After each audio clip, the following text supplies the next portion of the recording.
Hello everyone.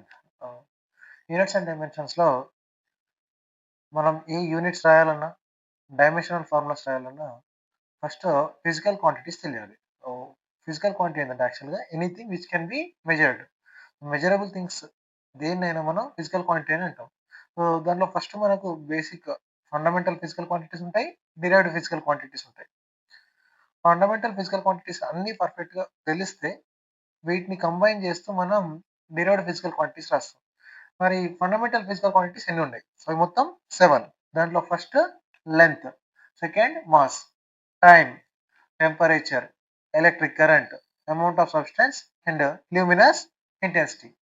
So length కి units, ఈ fundamental quantities with units. Length units SI unit is metre, mass kg, time second, temperature kelvin, electric current ampere, amount of substance mole, luminous intensity క్యాండిలా.